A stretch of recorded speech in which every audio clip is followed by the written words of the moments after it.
And the award goes to, that's what many student athletes will be hearing at the ECU Goldsby Awards. The student athletes traded in their uniforms for some fancy dresses and ties in order to honor one another on the success of the school year. But the task was not a walk in the park. All over the country, high school senior football players are receiving scholarship offers with hopes to take their talent to the next level. But this year, East Carolina University changed it up by creating letters that would make it hard for football players to resist the offer of coming to ECU. For many student athletes, they are busy enough just between their sport and their academics, but junior walk-on Justice Obasahan does not let that stop him from getting involved on campus. A scholarship opportunity arose earlier this season for the ECU women's volleyball team.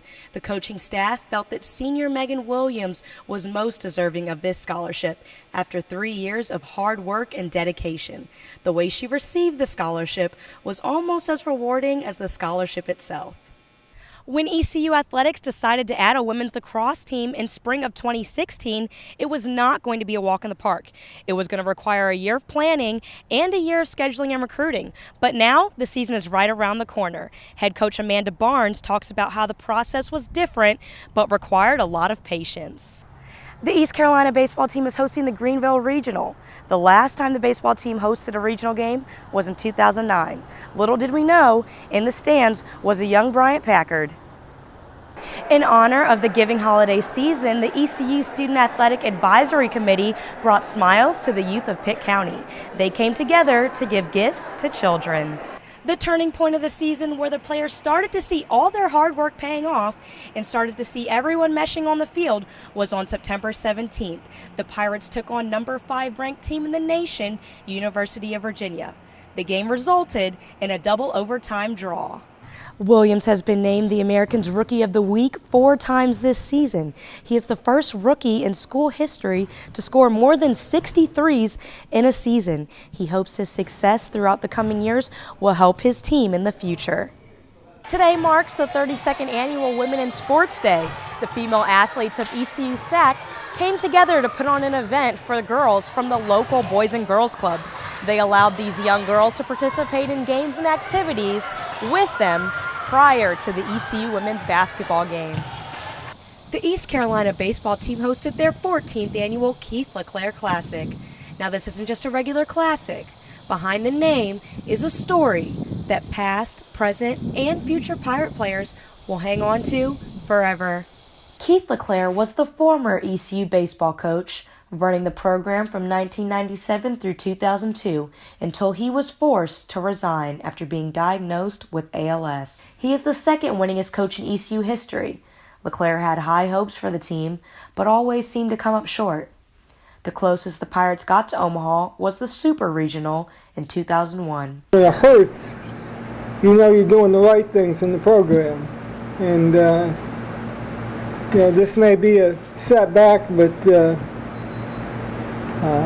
it's not the last of what you'll hear from East Carolina, I can promise you that. We will get to Omaha. I can promise you that. What many people don't know is that current ECU baseball coach Cliff Godwin played for LeClair during the peak of the team's success. LeClair always had nothing but good things to say about Godwin as a player. He is what a student athlete's all about, and the good things that come to him are things that he's earned. LeClair lost his battle to ALS in 2006, but his legacy still lives on. The baseball stadium is named after LeClair, and when Cliff Godwin was hired in 2015, the LeClair family insisted that Godwin wear the number 23.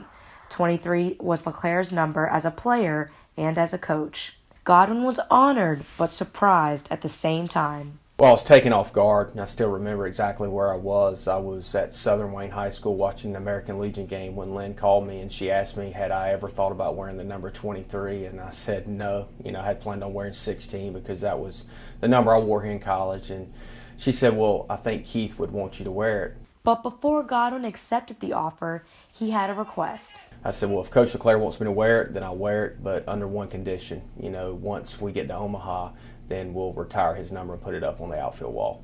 Coach Godwin received many of his coaching traits from LeClair. He was about working hard, doing more than what's expected, and he instilled a belief into a group of guys who probably weren't the most talented, but we believe we could beat anybody, anywhere, anytime. And really just that was something I really took away from him. The Classic is not the only way the team honors Keith LeClair. They also participate in what they like to call Mustache March. Doing it for Coach LeClair is to raise awareness for Lou Gehrig's disease and the fight against ALS. Actually, Charlie Yorgan, our second baseman, came up with the idea last year.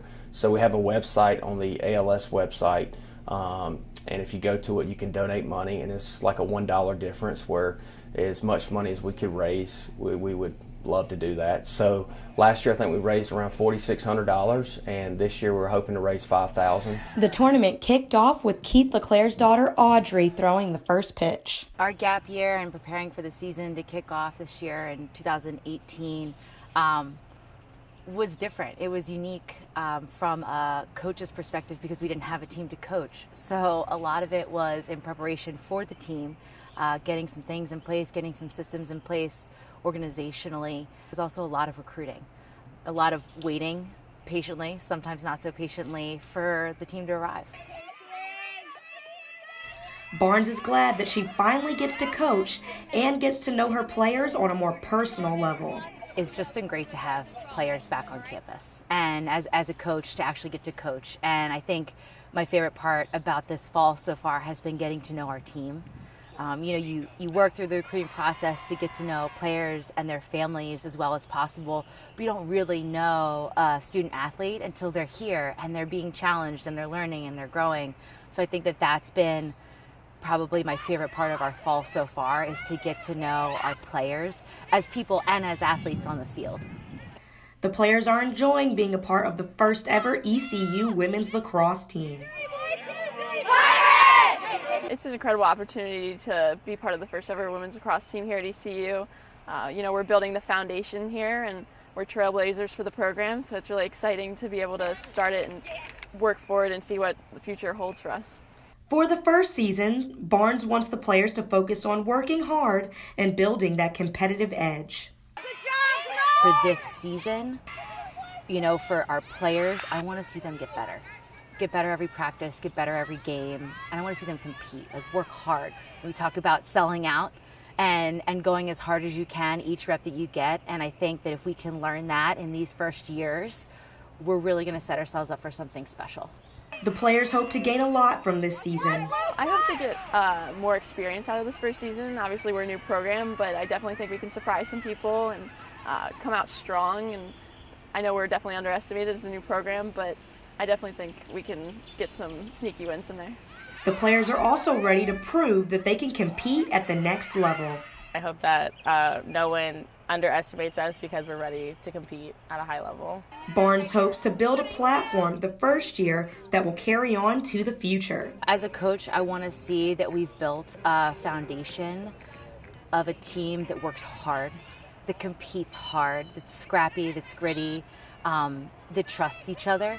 Because I think those things moving forward will set our program up for success in the future and in years to come. For Campus Connect from East Carolina, I'm Blair Berry.